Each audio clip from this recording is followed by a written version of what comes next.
Welcome to Cinemophile, where we bring you the best in independent, documentary, and foreign films, and we talk to the people who made them.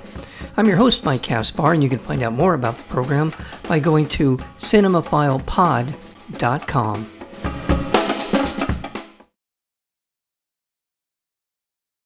On a remote island in Chesapeake Bay, a deeply rooted Christian fishing community grapples with the quiet erosion of their land and their traditions. Their centuries-old way of life, sustained by faith and the rhythms of the bay, is now at a poignant crossroads, one that may force them from the only home they've ever known. It's a wonderful film called Been Here, Stay Here. We're joined today by the director of this terrific film, David Usui. David, welcome to Cinemophile. Thanks so much for having me. It will remind people of a classic way of telling a story in a documentary form. It would be a reference, I think, the Maisel brothers or D.A. Pennebaker or Frederick Wiseman. It is there's not a narrative. There's not no one is speaking over what we're seeing. It is just the people in the film who are telling their story. And it's a very kind of contemplative approach to filmmaking, which I just loved. It was a beautiful film to look at and getting to know the people in this community. How did you get onto this particular island and I mean, in terms of wanting to tell their story? I have to go back a bit. I first heard about Tangier on a CNN news piece that they produced in 2017. Okay. And I ended up taking a trip about a month after I saw that. And one of the first things that stood out to me is that on the boat ride over to the island, there were a handful of other journalists following the same story, that CNN piece reached a lot of people and garnered a lot of exposure for the community that was there.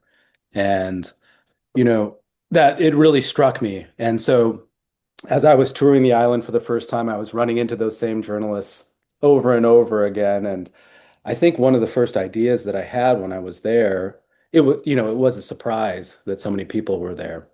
But one of the first ideas I had was to maybe include that as part of the story that, here's this place, Tangier Island, that's a perfectly packageable climate story. And the stories that I was seeing about this community looked and felt very similar. The perspective that there was sort of this shared collective perspective on the island.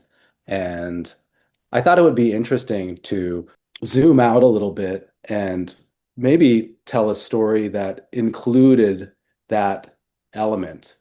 I ended up traveling there for the better part of 2 years from New York without ever shooting anything. I really immersed myself in the community and wanted to make sure that if I were to produce something, that I was able to do something that stood out, that was different from what I had seen before, and to really build trust in a way, and hopefully tell the story in a way that was ultimately a bridge builder that somehow transcended the politics that's infused with the story as it's been presented typically. Was the original CNN story, was it about the erosion that's taking place on the island? Is that what it focused on? And okay, in that original story that you saw, was there someone in that particular story that you got to know that we now know from watching your film? One of the central subjects in their piece was their mayor Hmm. and their current mayor to this day, Uker Eskridge.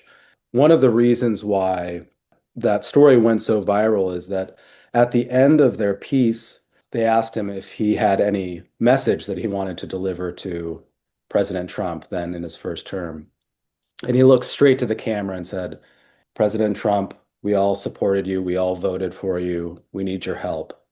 And I think it was about a week later, Uker got a call while he was out on his boat from the president. And so they did a much shorter follow-up story. And that's when I really first heard about it. And yeah, that story went viral for sure. Well, let's describe the geography. I mentioned Chesapeake Bay. it's kind of near the border of Virginia and Maryland. Do I have that correct? That's right. It's just a few miles south of that border.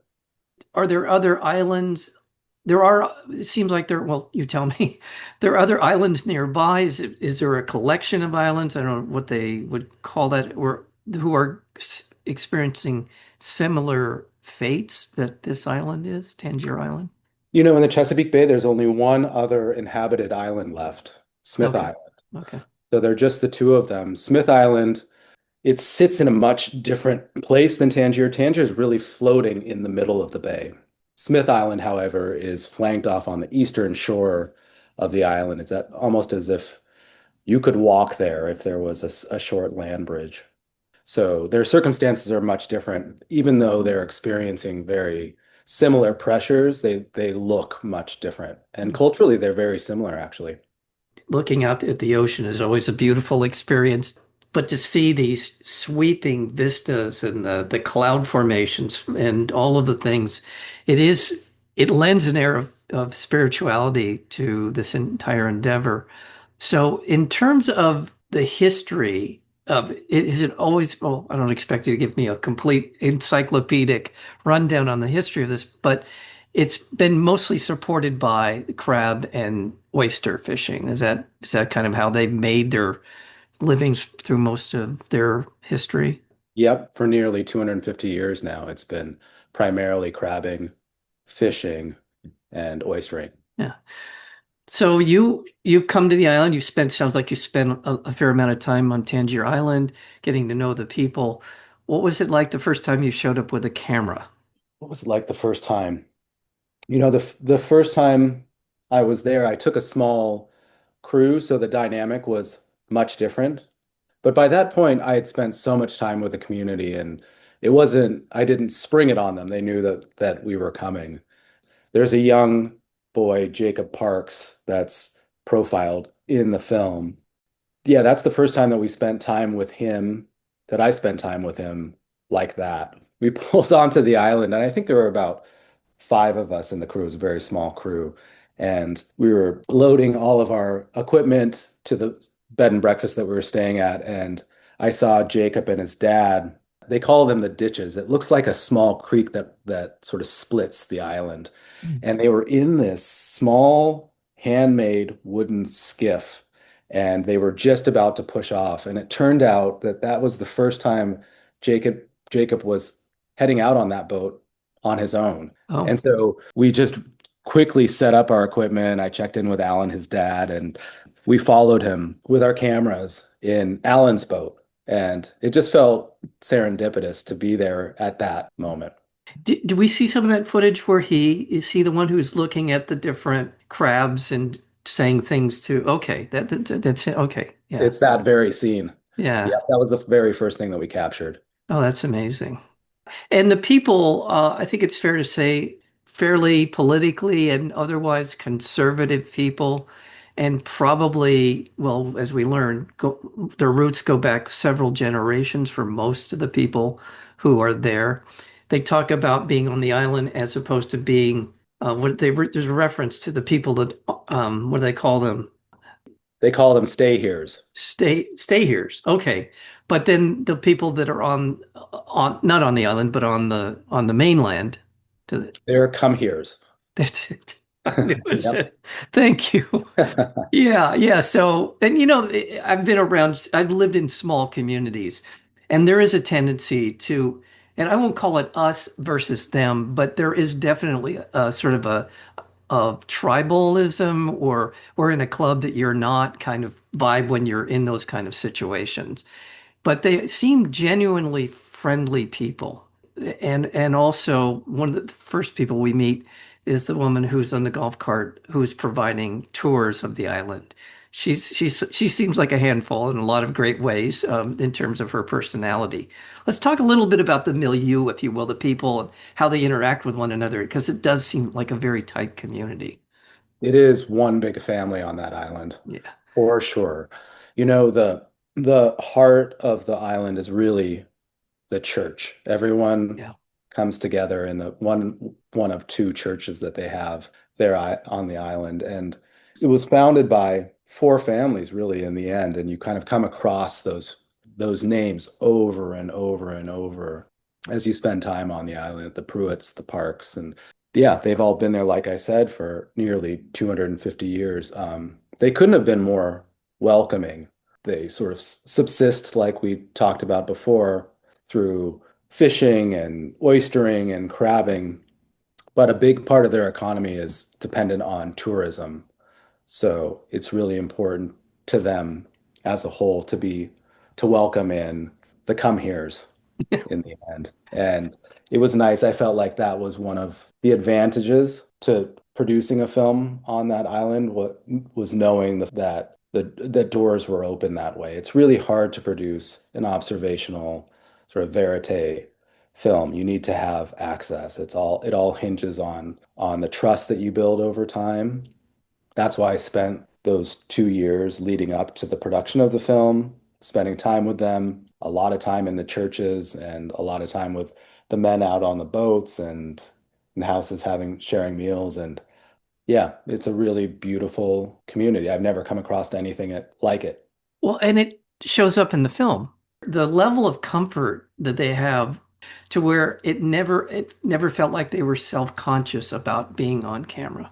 I can't think of anything in the film that would have given me that thought that they were being guarded about what they say or their observations or their interaction with one another. That never felt like that was any part of the filmmaking here. That speaks to what you just described, getting comfortable with them getting comfortable with you. Uker is just, he is true to himself, which I don't think you can ask for something more enlightening in a documentary film. Someone who feels authentic from start to finish. And I don't know if there's a much of an arc in terms of his perspective, but there is, it feels like his arc is a little bit bending when he hears new information. So I like that in I'm not character, he's a person, but I mean, to see something in somebody like that really enriches the film experience for me. To see him nudging towards maybe another perspective on what's happening to the island and It's why. so true. I mean, he's just such an empathic and sympathetic person. Yeah. He listens really deeply and he cares about that place so much. You know, his family's been there for 6 generations, and I kind of think of him as being the primary steward of that place. He's been their mayor for I think almost 18 years now, and he's really the gatekeeper of the island. You know, every time I went, I would check in with him to get permission. And, you know, he was keeping me abreast as to what was happening on the island. So we had a sense for when we should take a trip down, when things were happening. And as we were producing the film, I did want to stay close to the media coverage that was happening there. And I didn't give it the same kind of attention and emphasis that I was thinking originally, but it did play a part in the film. In terms of your background as a filmmaker, was the look and feel of this film always what we see in the film in terms of that style I described at the beginning? I was pretty loose about that. For me, as a filmmaker, the soundscape for me Mm. is always what sort of leads and dictates a lot of the decisions that I make. And the visuals are obviously important, but they definitely were secondary. I was thinking primarily about story, you know, over those 2 years that I was there before we started shooting. And I I brought a friend of mine who's a longtime DP down. His name's Peter Steislav. And the two of us really kind of just talked about how to take advantage of this place. It's like it's a filmmaker's dream. You know, here's this small island about the size of Central Park floating in the middle of the bay. There's light, ambient light sort of everywhere. It's bouncing off the water, off the cloud coverage if it's there. I feel like it's not much of an exaggeration to say almost every morning there was a beautiful sunrise and sunset. We have so much footage of those. We were really only able to include a few of them before it started to feel like it was too much, as if we were fabricating some scenery that wasn't there. But the reality was it was like that almost every day. Yeah, its geography, its place in the bay lent itself for something that ultimately felt more like a narrative film, I think, And so we wanted to take advantage of that, and we really approached it as if it were a scripted film that way. We shot with old vintage lenses from the 1970s, and the camera had a big sensor, and yeah, I was really hoping that it felt more like a film that we wrote rather than a documentary. There are no interviews meant to be as immersive as possible. I wanted you to get really close to the community and for it to feel like you just took a trip there, that it Yeah. felt like an experience, and that rather than being a tourist, you were really welcomed in and you were brought in close. And I just want to take a moment to remind our listeners that we're speaking with the director of a terrific documentary film called Been Here, Stay Here, and that would be David Usui. It's coming out on May 15th at the New York Quad Cinema, as well as on May 27th in Los Angeles at the Laemmle Theaters. I'm not sure which one, or I don't know if you know which ones of the Laemmles you're going to be at yet, David.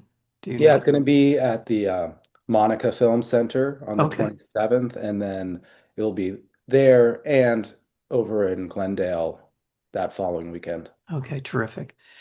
And to just the point you just made about the look and feel of it, just kind of putting my super geeky cinema hat on for a second, the sound is terrifically important in this film. There's a lot of sound. We hear the ducks, we hear the ocean, we hear the water moving, we hear, and then it also in those tight spaces where that obviously meant that they were very comfortable with you.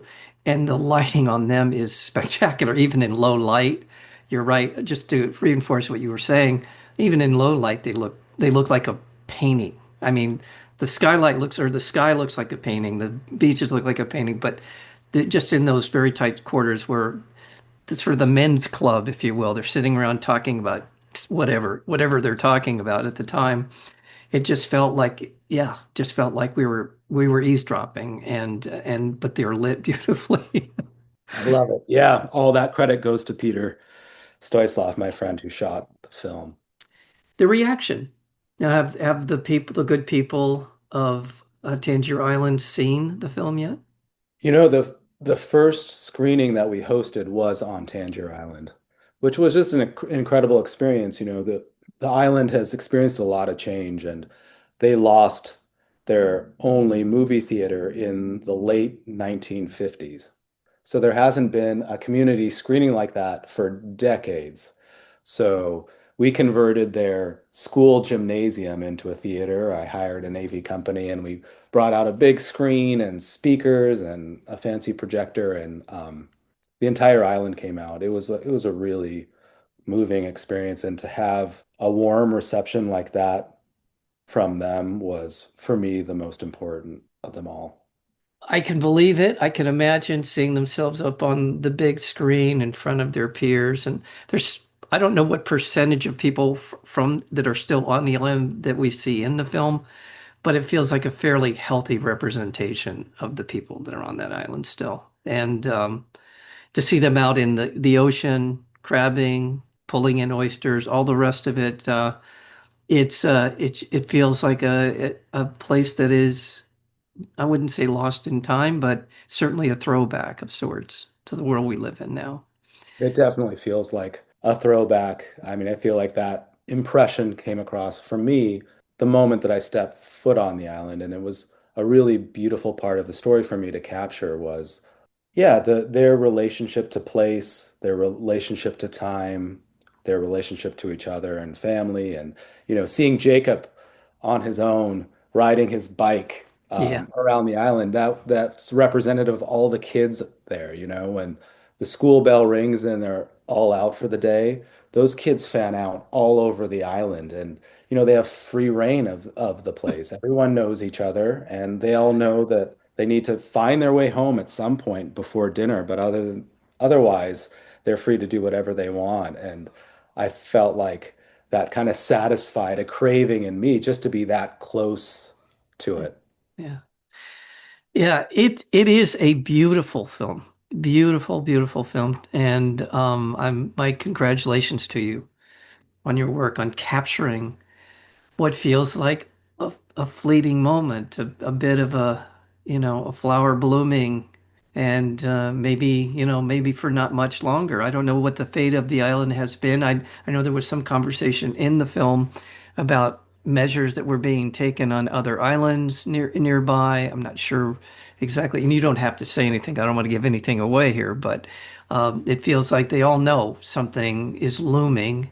And if something isn't done, they won't be there for much longer. And that's that sort of sense of, I don't know, some melancholy, but there's a sense of the mortality of the place in the film.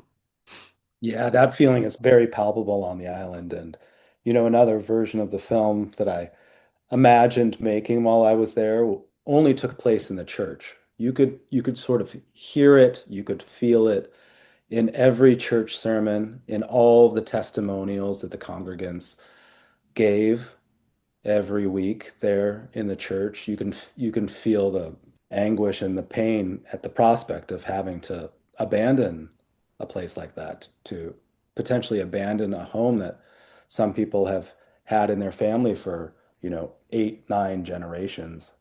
What was that proverb that they are speaking? It's near the end of the film, but it was a sort of a litany of things. It was about action. It was about knowing and reacting to what was happening. And it's a beautiful spoken part of the film. Again, just another example of what you're talking about, the sense that, we're here to do the right things and we're here to understand that we're not going to be here forever. And that's sort of the vibe that I think that I picked up from that Yeah, mortality. that was actually a poem by a woman named Jane Hirschfield who's out there in California called Let Them Not Say. There you go. It's beautiful, Yeah. beautiful, beautiful poem. Wow. Well, congratulations. By the way, if the film is Been Here, Stay Here is being released through Grasshopper Film Distributors, one of my favorite. This is a truly great distributor. I don't know of anything that they put out that hasn't been outstanding. So, congratulations on being with Grasshopper. It's just, I think, another way of saying what a good film this is. So, thank you. Well, thank you so much for your time for watching the film and the Yeah. support. Appreciate it. Yeah, you're very welcome. Again, been here, stay here. We've been speaking with the director, and I know you wore many other hats in this, but producer as well as cinematographer and editor, David Usui. Thank you so much. Thank you. Thank you so much. You have been listening to Cinemaphile with Mike Kaspar, the place where you will hear from the best in independent documentary and foreign filmmakers. Please check out our previous interviews as well as upcoming interviews and special programming by going to cinemaphilepod.com. We are also available on Apple Podcasts, Spotify, and YouTube, searchable under Cinemaphile with Mike Kaspar. Until next time, thank you for listening.